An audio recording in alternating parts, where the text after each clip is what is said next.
Welcome to the Green Jobs Media Series. I'm your host, Jose, and this is a space where we talk about the intersection of circularity, urban sustainability, climate justice, and land regeneration, specifically looking at how we can help people, especially BIPOC youth, access jobs that can be in sustainability and in green ecosystems of work, because we believe in better places and communities for everyone.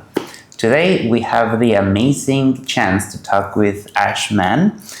Aish has tons of experience migrating to Canada and setting herself in a space of change. And you're going to be laughing at me with this one because Aish will tell us a bit more about her roles with leading change and as well with threading change. Welcome. Hi, thank you for having me. Very privileged to be here. So just a little bit about myself, just to give everybody a bit of a background. So I'm the Programs and Marketing Coordinator at Leading Change Canada, and I'm also the Development and Impact Director at Threading Change. So at Leading Change Canada, we specifically work on youth capacity building across all sectors and really getting young people and the next generation of sustainability professionals in rooms with the key decision makers. So we started out with our flagship, signature event, which is our Leading Change Convention conference. Now we're calling it Summit. We just rebranded. Oh, okay. A little bit of a plug. We've also have our Leading Change Fellowship that really dives deep into actual skills building and tools where we pick handful of young people and we train them and also provide knowledge and tools to actually go and be change makers.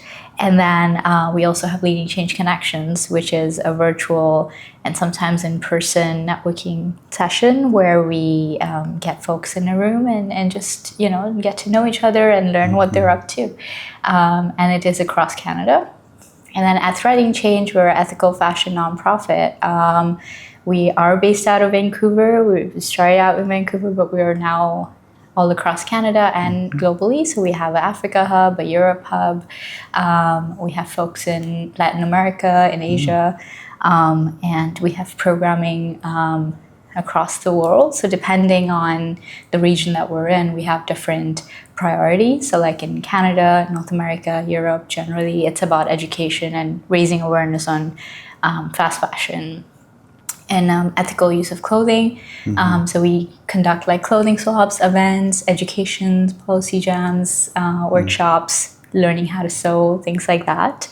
Our Africa hub specifically works on waste and the waste that's already there. So our amazing Africa regional coordinator, Janet, she really helps, really bring that information about the clothing waste that exists in the Nairobi River and different dump sites and what they look like, and we get to amplify that. So that's sort of the two organizations, and I specifically work on building programming at Leading Change and marketing, and at Threading Change I'm more impact measurement, strategy. I ideate a lot of future plans for Threading Change and how we can grow. So, yeah. So, you're usually not really busy. It's really easy to catch you. Oh my God, I just be napping all day. That's what most people in Canada might be saying about immigrants these days, which is not true. Wow, that's just incredible. I think that the wide range of skills that you have, and you look really young. I don't think we're that different of age. I think that it's just impressive how much you've... It's the Asian genes. Oh, no, maybe that is it, yeah. But regardless, I do find that it is inspiring to see people who are being able to come through. Despite the lack of representation that so often we see in leadership, and the fact that you're leading that change is just great. And I promise that's the last time I make a joke with the names. Leading change.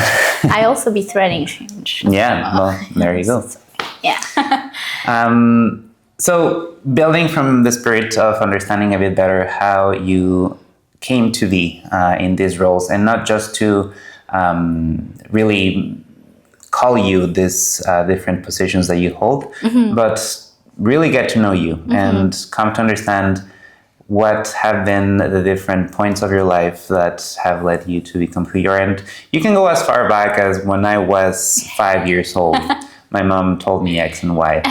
But truly, I want to, help out the public understand how Aish came from, whatever could be your humble beginning or your passionate time doing a craft and realizing to who you are and where you are. Yeah, for sure. So when I was 2 years old, just kidding. So I am originally from Malaysia. I've only really been in Canada just over 2 years. So I moved here in 2022. I used to be a journalist. I used to work in advertising and I used to promote sustainable tourism to one of our regions in Borneo Island. Okay. So the Borneo Island, if folks don't know, is just as diverse as the Amazon, but it is being massively deforested. There isn't enough conservation around it. And I worked with a lot of the indigenous communities there just to understand different cultures and also archive a lot of the cultural practices through the through the tourism board of the state that I worked with, Sarawak, that's the state. And before that, I was a journalist for a while. My bachelor's is in economics, so I covered economic and political news in Malaysia. And for anybody who's curious, my first language is English. I know, usually first thing that people ask me is like, "Oh, you speak very good English." Yes, we were colonized by the British. So yes, I speak English. So English news and used to cover a lot of the politics, and the house that I grew up in, we were always very politically aware. My mom is the kind of person, so again, we follow the British system. So my mom is the type of person, you can just name a random constituency and she will know the MP's name, by heart, just that kind of person. So we were very politically educated back home, and so it was very natural for me to follow that path and ask the questions and sort of always be curious. I have a question here. Yeah. Is the stuff that your parents do related to the stuff that you do currently? No, my parents were both educators. So both, my mom was a public school teacher for 31 years and retired, and now she's like an early childhood teacher. And my dad, he was a university librarian. And by the way, I am adopted, so I have my own biological family that was not as supportive, but I was a teenager when I was adopted. So I sort of, when I say my parents, my adopted parents, and they were the ones who sort of gave me a space to learn and grow for the first time in my life. And so I speak of them, and they really instilled this love of nature for me. One of the bonding things that initially my mom and I had were us going on hikes in the rainforest. So I'm originally from Kuala Lumpur, Malaysia, and it's a big city. And so we don't have a lot of nature, but there was little pockets of nature we could find, and that was our bonding thing that we used to do on weekend mornings. So yeah, learned a lot from them. They always instilled this passion for learning and asking questions and always being your best self and offering the best that you could. And so I graduated, kind of jump ahead a little bit, and I worked. Went on a hike, graduated. Yeah, well, it's background, and then coming back to where I was, my degree and my work that after I graduated from my bachelor's. So a lot of it was just exposure and really understanding the systems, and that persisted. But the thing about a lot of Asian countries, Southeast Asian countries, is that you can't really just ask questions without expecting backlash. And so that was my story as well. And it sometimes gets very dangerous for you to be home and be the free question asking person. So very quickly, that sort of was very clear to me that if I really wanted to make some sort of change, I could not do it while I was there without jeopardizing my family's safety, my own safety, not to mention the systems that exist, are deeply racist and it's institutionalized. So Malaysia is a Muslim country, so, as a non-Muslim woman, I could not really hold positions of power or ask questions or access even resources that I've been able to access over here ever since moving here, which is, by the way, just over 2 years. Like, I tell this to folks back home. And even here, like the amount of opportunity that I've received here, I never in 10 lifetimes would I have gotten that back home. And so I'm very, very grateful for that. So. Absolutely. And that's a thing that so often as immigrants, yeah, we're really often in the climate and social justice, more liberal side of things, critical of all of the limitations and sort of colonial foundations of everything. But then you come to terms with a lot of the opportunities that you can access and the differences. Like, I find it so inspiring how, and unfortunately, but you have to go through all of those levels of danger and commitment and compromising yourself and your loved ones in these situations that are for good reasons.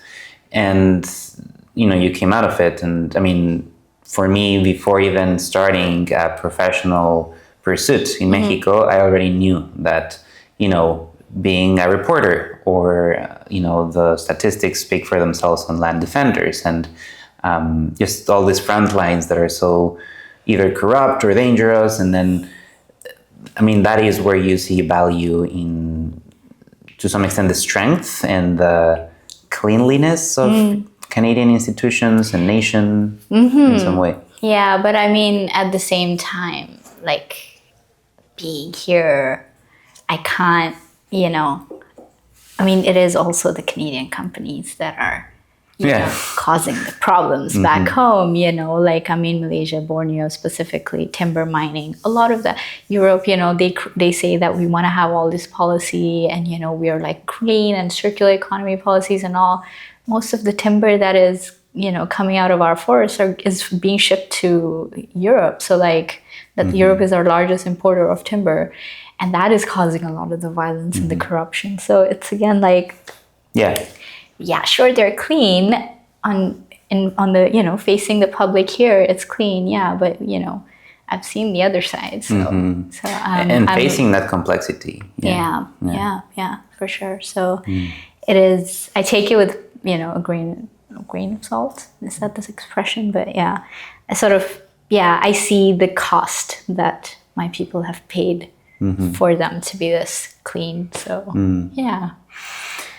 I would like to search a bit on more of that caveat, but you're speaking from a place of identity and who do you align with? And especially as an immigrant, something that I've come to terms a lot in the climate space and just in climate justice and sustainability overall is that, centering Indigenous knowledge and centering indigeneity specifically is really important. And for me, and I always tell this with friends, is like, how do we connect more with the land? How do we return to those roots? Are you finding ways in which your identity, indigeneity can be represented and advocated for in your current work? So just to clarify, I am not Indigenous to any lands. My people, I'm originally Punjabi, but I'm like fourth generation Malaysian. So my great grandparents and grandparents were brought over to Malaya at the time by the British to maintain order, as a lot of, Indian diaspora, at the time they were, displaced because of British rule.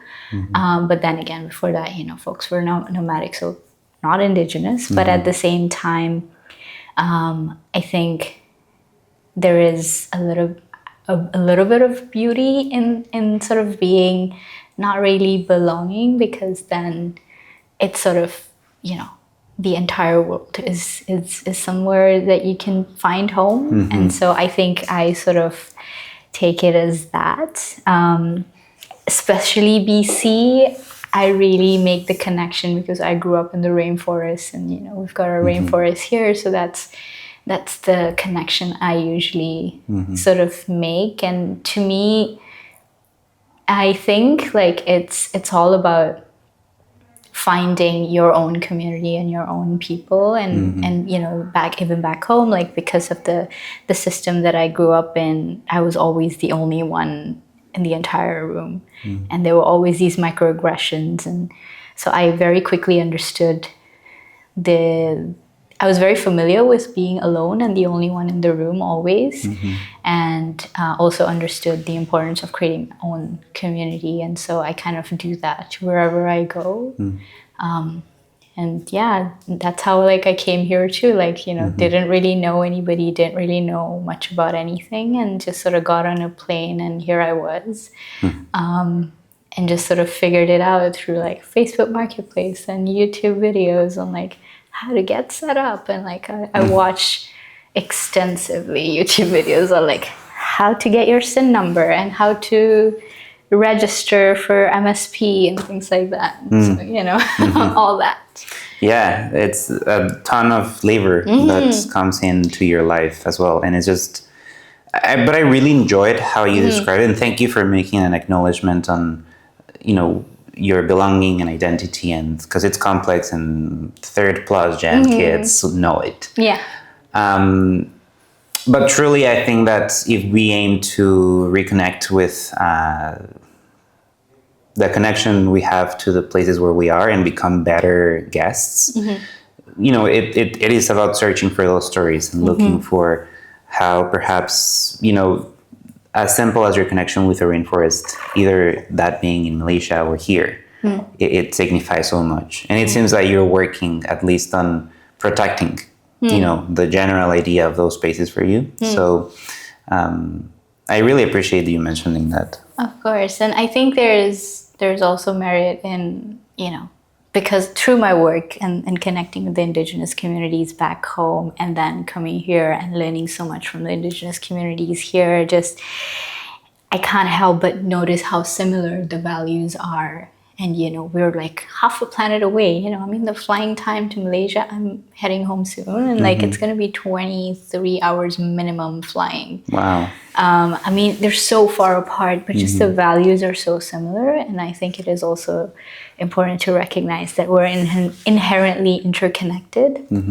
There was, I forget the name of the series. It was on, I think, Netflix, on how everything is connected. And they talked about how the sand from the Sahara Desert is what fertilizes the Amazon. And so just, that kind of, I'm getting goosebumps thinking about it. I see them. Like just thinking about that, we're inherently connected, and it's just hard not to feel at home than in like a new setting of nature. Yeah.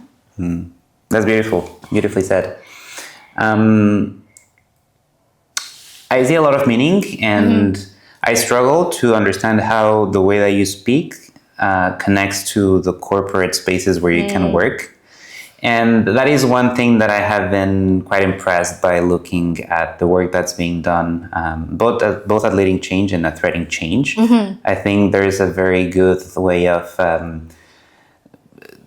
mixing, if not braiding, a little bit of the different ways of seeing in these spaces. So maybe you can talk a bit about how that experience has been, and perhaps, there's a lot of youth that will be coming out of their organizing life or from their activism and university years. And then suddenly they are faced with this decision of, do I go fully corporate? Do I go to the 9 to 5?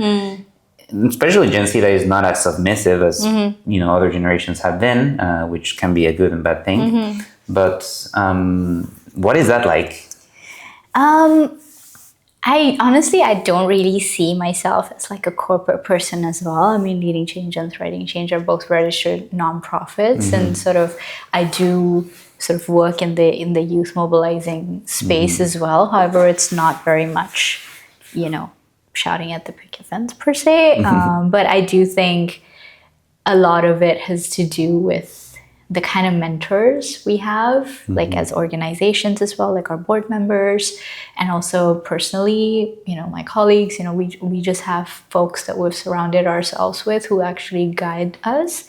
And it brings me back to that first Leading Change conference that I attended, which was in Toronto last year, where like one of the themes was about intergenerational collaboration. And I think just bridging that gap between organizing and then also corporate sustainability, I am gonna reach just a little bit, but I think just surrounding yourself with mentors can really help guide your direction.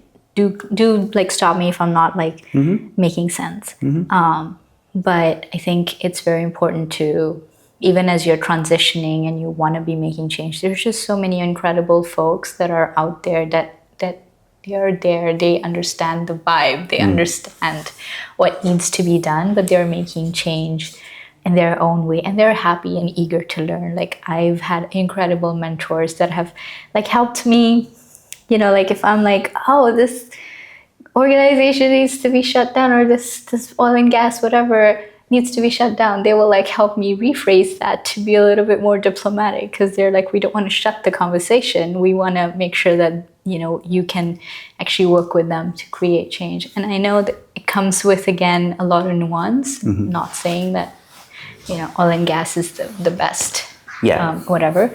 But as you transition to corporate, I think there needs to be a little bit of sense of like, okay, learn from people who are there, and then see how you can apply that to your work. And especially as like my experience does not reflect the Canadian youth experience, because I've also had to like learn a lot of things about like networking and how to be in corporate spaces specifically. And so I've always had questions like, hey, how do I word this better? And I'll just be like texting my mentor. I'm like, okay, I've said this. Does this make sense? Or, my mentor is always like, focus on solutions. We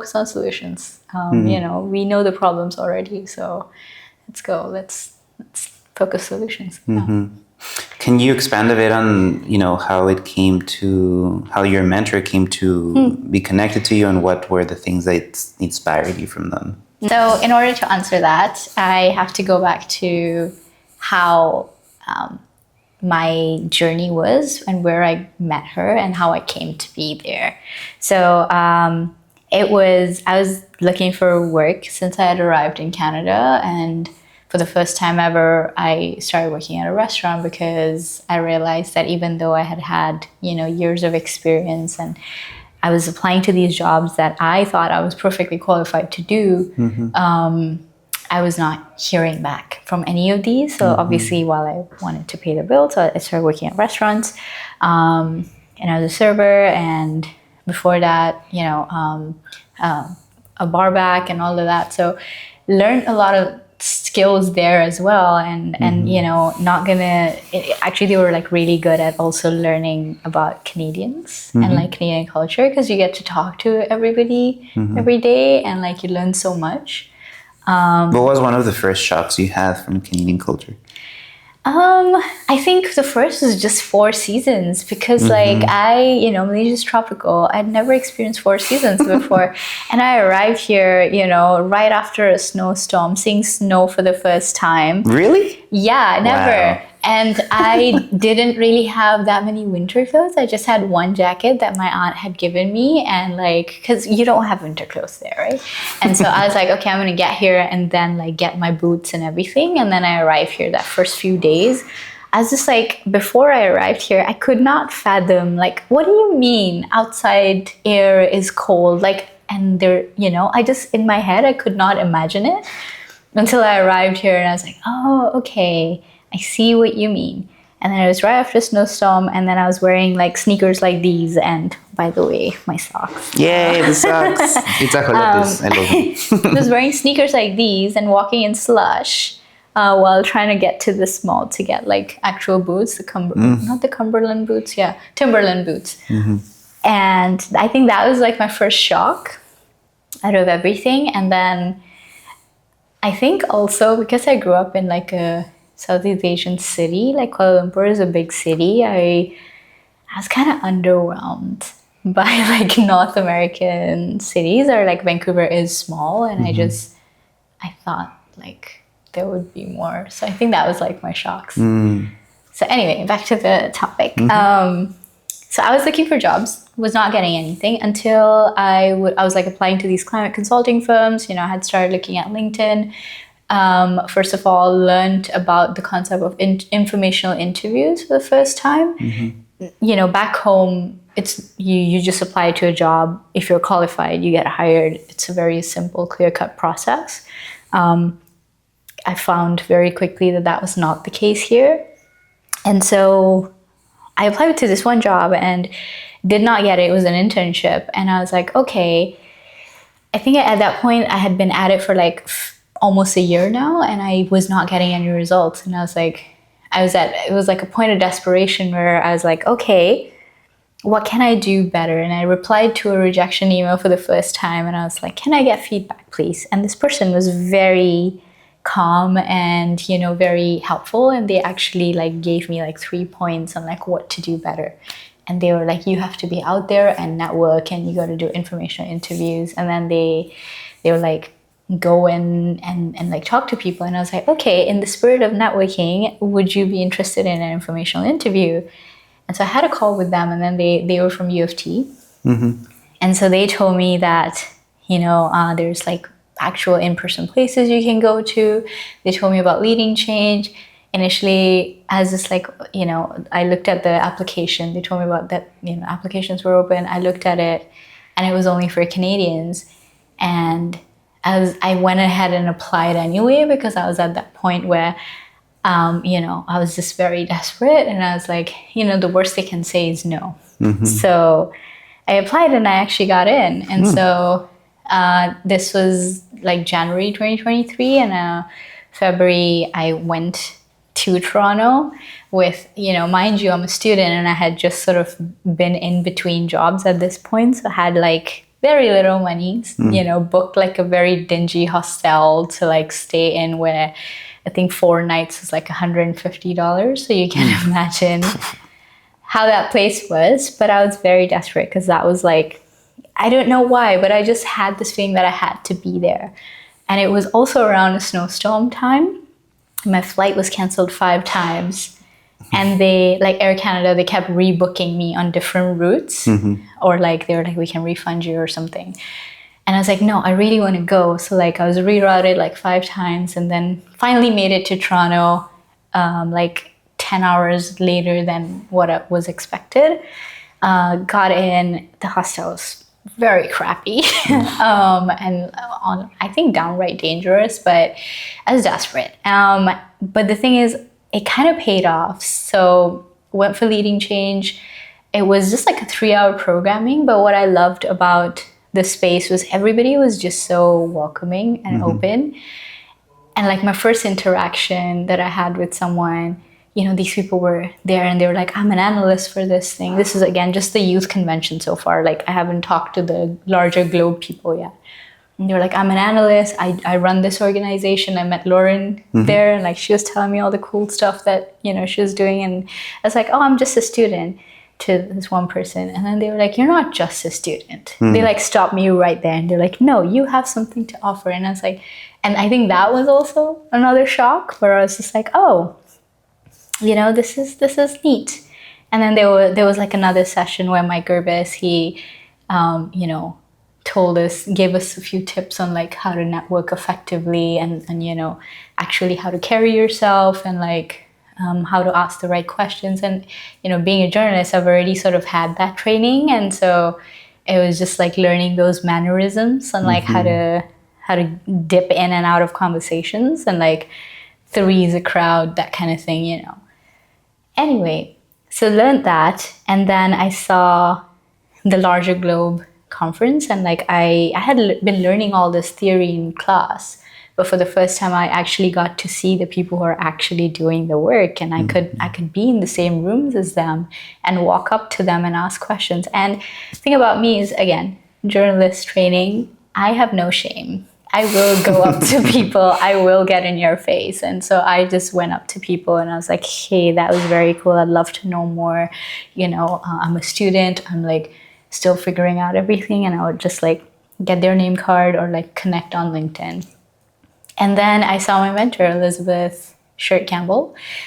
She is the CEO of Globe. And it was very interesting because obviously, like this is places where like CEOs of Shell Canada were there and, there were ministers there. And it can be a very intimidating space, especially as somebody who's at that point not achieved much in the space. And like I saw Elizabeth sort of just taking up this space, and she was just very inspiring to me, and how she was able to like hold space for the conversation, and the way that she could carry the room. And like there were like hundreds of people in this large conference hall, and she could command them, and I was just like in awe. But at the same time, what was very interesting about her was that she was still very empathetic and welcoming and polite. And I had never seen a leader like that, because in my mind, a corporate leader is cutthroat, who like is just like no nonsense girl boss kind of, like trying to, be masculine in their energy. And like she was very much, a very empathetic leader. And so I think that's what attracted me to her. And I sort of like went up to her and I was like, it's just so inspiring. Thank you so much for having me. And I'm so appreciative that I get to be in this space. And we connected, and turns out that she lives in Vancouver. So I asked her for an informational interview. And we were supposed to chat for an hour. We ended up chatting for like almost 3 hours when we met in person. And I just had a feeling, and I was just like, you know what? I'd love for you to be my mentor. I've never really like done this mentorship thing before, but I'd love to do that. And she was so, welcoming, and said, okay, just email me with your terms and like what you expect out of this relationship, and we can see how frequently we meet, and like all of that. So she's just been like my pillar of strength and like my go-to, because again, especially as BIPOC, we don't have, communities who are like in these spaces. Like you don't have an uncle or like your dad's friend who is like a CEO somewhere, who you can like meet over family lunch or dinner on the weekend and ask questions.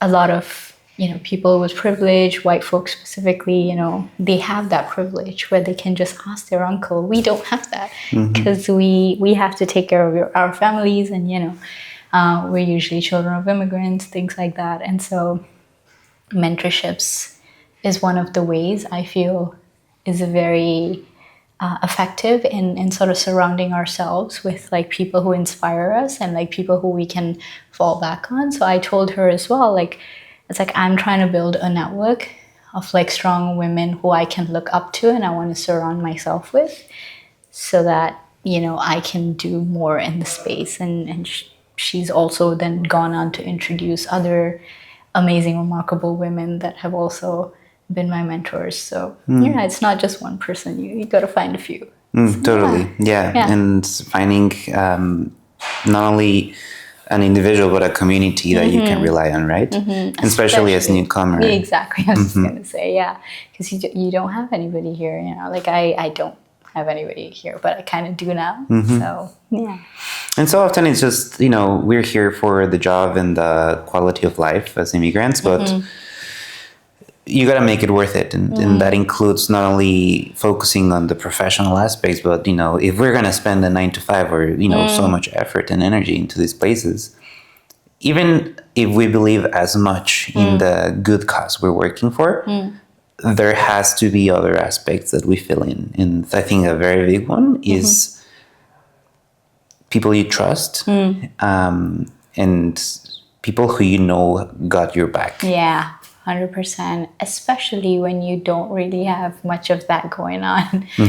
I think, outside of work as well. And like, I mean, it kind of works to your advantage, but also kind of not. So yeah, you have to like, I think that's also been like a a motivating factor for me, like what you said, where you have to make the most of the time. Because I also feel like I've like invested so much energy and like funds into coming here and building a life here. I might as well give the best that I can to make it work. So, Totally. Okay, so we've gone through how you got where you are, and so maybe now I'd like to divide this question into things. So first is, without all the jargon and the heavy terms that may be confusing for most people, because I mean, I myself sometimes feel like that. Sometimes I am in all the different climate jobs that you can get. There's so many different things. It's just getting started, so it's really hard to just spread yourself too thin. yeah.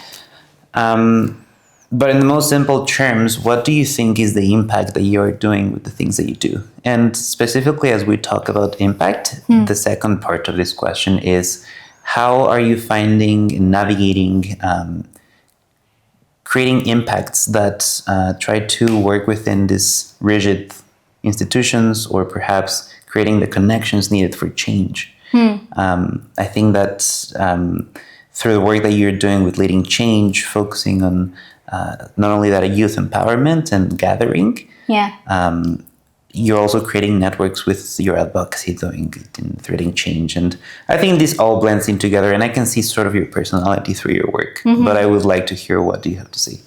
So just want to clarify, you want to know about my impact, okay? I think to me, like, I don't expect to change the world just by myself. And to me, it's the small things that I really find very rewarding. So give you an example, I was just having this chat with Laj, the executive director of Leading Change, the other day, because we're running the Leading Change Fellowship. And, we had a session on financial resilience, and we had the CEO of Financial Resilience Institute, Eloise Duncan. She had spoken at the session, and our fellows, brilliant cohort, by the way, you can go and look them up.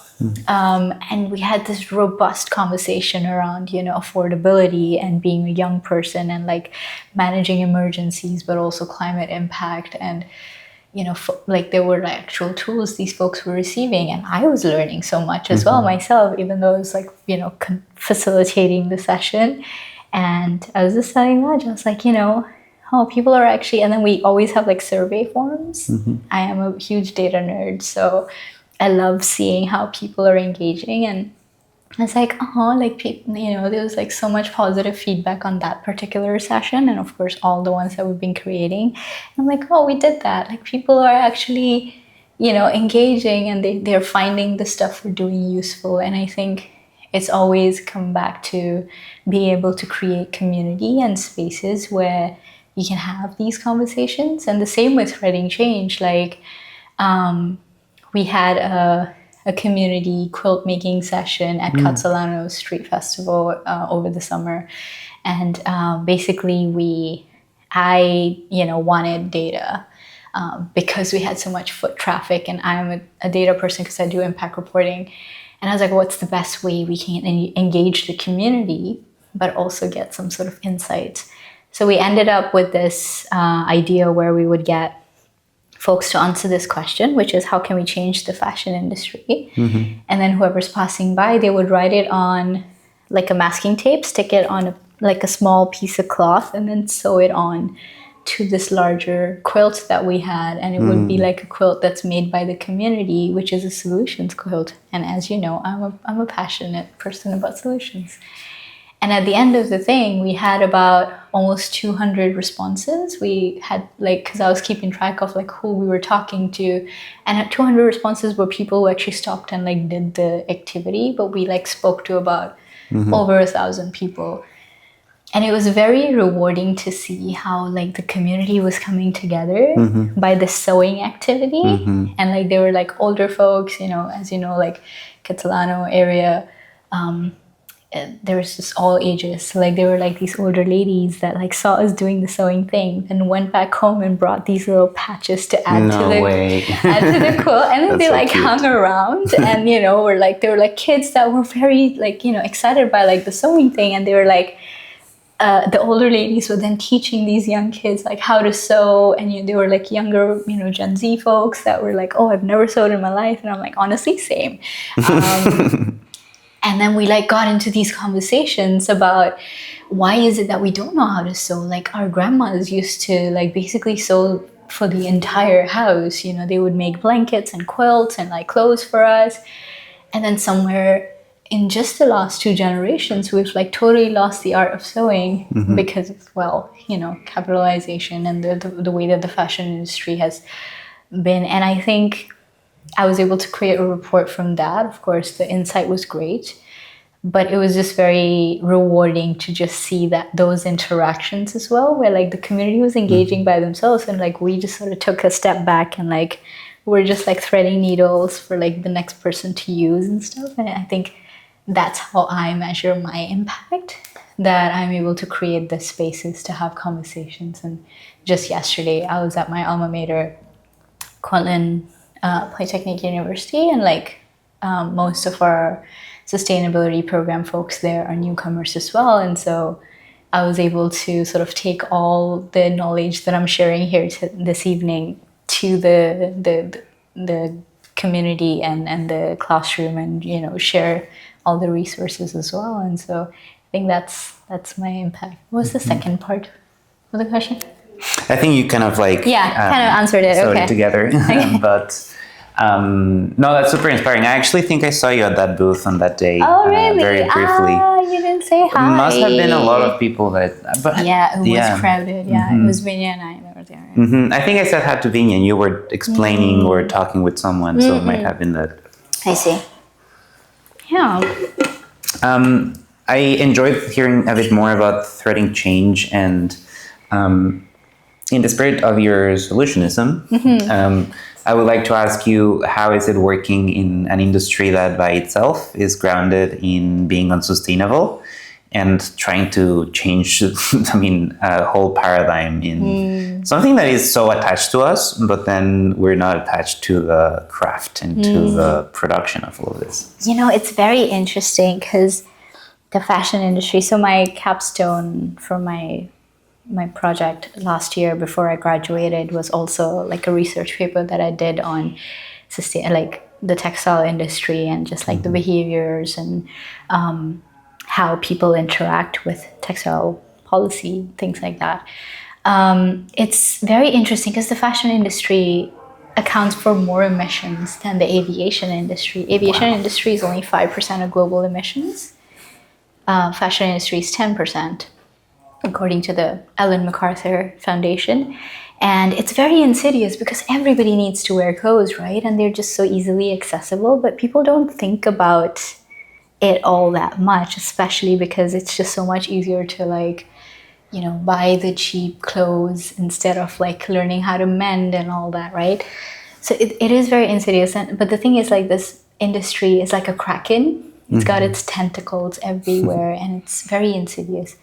But I think what I have learned, being in threading change and just sort of, you have to be, as you might have been guessing already, I'm a radical optimist. And so you have to be able to imagine a future where we're not in these complex supply systems, And so I think, wait, I gotta take a look at my notes. I kind of like wrote my stuff down. I'm actually gonna stop, or else I'm gonna put. I think that they need us to finish them. Hello. Sorry. You need to close on right now. Can you give me another 5 minutes? 5 minutes? 5 minutes is fine. We can do that. Thank you. Appreciate that. That should be good. We can hop on a wrapping up question, and then it should be good. But I'm finding that the interview is quite complete, so I'm not super rushed. I appreciate that. Okay. So, one sec. Yeah, so like my work at Threading Change specifically is more strategy and figuring out how, you know, we can continue doing the work that we do. Because one thing that I've observed is just creating spaces for communities to come together, like time and time again. Whenever we do like our fair fashion festivals or like any sort of swaps and everything, everybody always has positive, like community members come up to us and they're always like, hey, you guys are doing amazing work.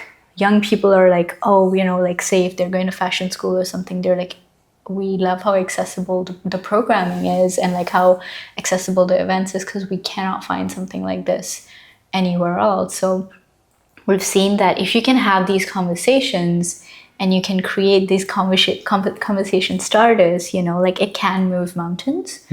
And so we kind of want to like continue doing that at Threading Change as well. But in my work specifically, this is where my business and economics sort of expertise come in. I've noticed that, you know, it's great that you're fostering the community thing, but unless you can back it up with data for the brands and for the governments to see, you can't really get anywhere. And another learning that I've had from my work at Threading Change is, you know, at the end of the day, it's policy that is going to drive change. But what's interesting though is that the community does not make a connection with policy and clothing. So they're very much aware of the brands that are causing harm, but they don't make the connection that it's actually the governments that can do something about it, which is very interesting, because my theory, or like, you know, based on the data that I've been processing and the surveys that we've been doing, is that they are not making the connection because clothing is a very personal choice, and they just look at it as affordability, a personal choice, a personal thing, and they're not thinking about how the government plays a role in the choice that they have available. So that's something that we want to continue working on. So the education element on, you know, like engaging the communities, but also, you know, creating spaces like Threading Change just joined the Fair Labor Association, where it's an association of coalition of brands and civil society organizations that come together to the discussion table to, you know, talk about how to create ethical labor practices. Because again, like the fashion industry is not just about the waste that they create, it's about the labor practices. Because the reason your clothes are so cheap is because somebody paid for it by not getting paid for their labor. You know, there is these massive brands, LVMH, you know, Lululemon, all these CEOs are multimillionaires, billionaires. It's because the workers didn't get paid. That's wage theft. So how do we ensure, like, we create a more just society and Threading Change, because we are the only youth-led fashion, ethical fashion nonprofit in the world. We are radically imagining what the fashion industry can look like, and we're tackling all aspects. So whether it be labor, whether it be waste, whether it be innovation, like we're sort of doing. We're trying to spread our tentacles into these, and like, you know, sort of like be an antidote to the ones that are there. So yeah, the anti-Kraken of the fashion industry. Exactly. Oh my god, we should do that. We should like change our name to that, like our description, the anti-Kraken. So, yeah. Oh man, that's amazing. Well, that's great, because I find that there's one quote that make me think after hearing you, and it's that we're not outnumbered, we're out-organized. And you know, beginning to see how you are connecting this movement and advocacy to scale it up and to be data backed and to be also community born seems that it can be powerful, and that it is sort of a new antidote that at least in the fashion industry hasn't been exerted, and I'm really excited to see how it comes up. In the interest of wrapping up, I'd like to just ask you if you have any other messages for BIPOC youth searching their passion and finding their place and their family in Canada as well, that can help them out in this process. And or if you have anything else that you want to share from the family at Leading Change and Threading Change. Yes, I will take you up on that. But like, start off by first recognizing my privilege, because the story that I've shared, there has been a lot of points of privilege that I haven't been able to make clear. So for example, the reason I could go to these conferences and take time off work was because I didn't have children. Like a lot of my classmates who I would then bring information back to, who were newcomers as well, could not come to these conferences with me because they had little children, or that they couldn't get the time off work, and like Vancouver's expensive. I could take that pinch because my family is somebody I didn't have to worry about. They were happy and healthy, and they were safe, and so I didn't have to worry about like any like financial obligations towards them. So I want to make that clear before I give any advice, that grounding myself in my experience, and of course everybody's going to have different experiences as well, and responsibilities, not to mention us BIPOC folk usually have to look out for our parents and our siblings and all of that. I haven't had that responsibility. I'm a younger sibling, so it's been I have had a lot of privilege. So based on that, the advice that I would give, if you're able, get in people's faces. Just get out there. There are a lot of resources. Green Career Center is doing amazing work. I mean, if they're listening to you, they already have a lot of these resources. But, get in people's faces, ask questions, reach out, do the informational interviews and sort of get involved. Again, volunteering in itself is also like a privilege, so I recognize that. But if you're able, volunteer and also share the knowledge and expertise that you're bringing. Like this was something that I shared yesterday at KPU as well, that if you're able, go to these places, but make sure you bring something back for your friends and your community who cannot be in these spaces. So for example, what I did last year was I actually met some people who are working on energy transition in Quebec, and I actually brought them on as guest speakers for my energy transition class so that like everybody else could learn. So things like that, if you're able, do that. And surround yourself, build your community, your support system. There's especially, I love this thing about our industry, our sustainability sector, is that everybody wants to help, because everybody knows that I only succeed if you succeed. And everybody's eager to help and mentor, and you just have to be in these spaces to like sort of start doing that. Threading change, our motto is always collaboration over competition, and Lovely. And we try to share resources as much as possible, and if we can all adopt that, then we can do that. We can actually create like a sustainable future as well. And the last advice that I would, plugs that I would have is, if you're looking to get into these spaces, as I'm telling you, Leading Change is accepting applications for delegates to attend our conference, Leading Change Summit, on 10th of February 2025. Your pass would also give you an option to attend Globe Exchange, where you get Lovely. to learn from industry leaders in all sectors, whichever sector you're interested in. So check us out. And with Reading Change, we are taking a little bit of a slow time, just because we've had a very busy summer. But come January, February, we're back at it, and we will be, follow us on Instagram and follow our activities, not only in Canada, but we're actually doing a festival in Nairobi just as we are having this conversation. Wow. So follow us, and there, we are always looking for volunteers to help with the events as well. So yeah. Lovely. Yeah. Look out for the Fair Fashion festivals and some booths. I've gone to them, and the swaps are immaculate. So thank you so much, Aish. It has been such a pleasure to hear from all of your stories, and not only that, but all of the knowledge and wisdom that comes behind them. Because it seems that it's not only yours, but from all the people behind you that have succeeded before you and that have led you to succeed in so many different ways. So I really appreciate that, and I think that you're doing great work to not only get yourself out there, but your community as well. Thank you so much, and thank you for having me. It's a privilege for sure. All right. Well, Thank you.